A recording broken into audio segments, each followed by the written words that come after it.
It sounds wrong at first, does it not, letting cold air into your home in winter? Most of us think cold air means cold rooms, cold hands, and long nights. But long ago, people did something strange. They opened small gaps in their homes on purpose, not by mistake, not because they had no choice, but because they knew a secret. This secret was simple: fresh air can help keep a home warm. Not by adding heat, but by controlling it.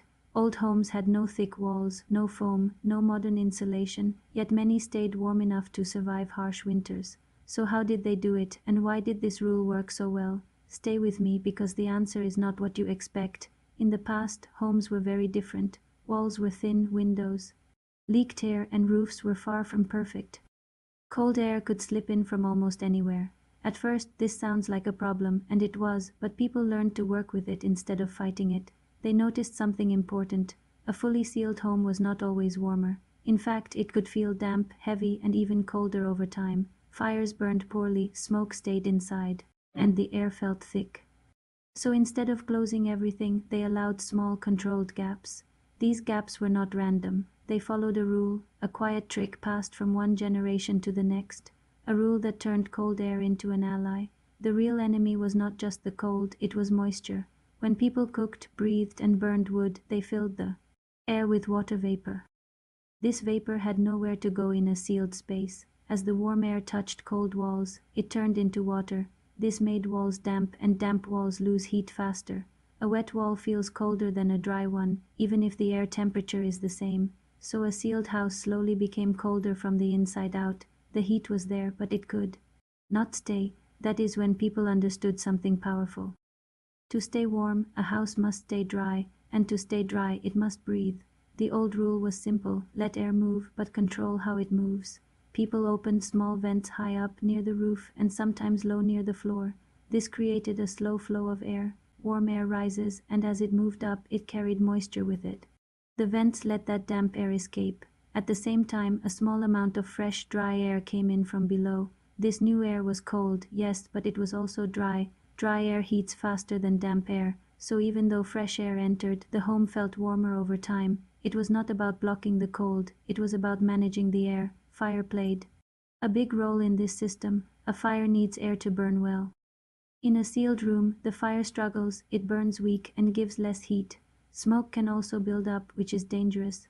With proper ventilation, the fire gets a steady supply of oxygen. It burns stronger, hotter, and cleaner. More heat fills the room and less smoke stays inside. So those small vents did two things at once. They removed damp air and fed the fire. This made the home not just warmer, but safer. It was a smart balance: lose a little heat through airflow, gain much more through better burning and dry walls.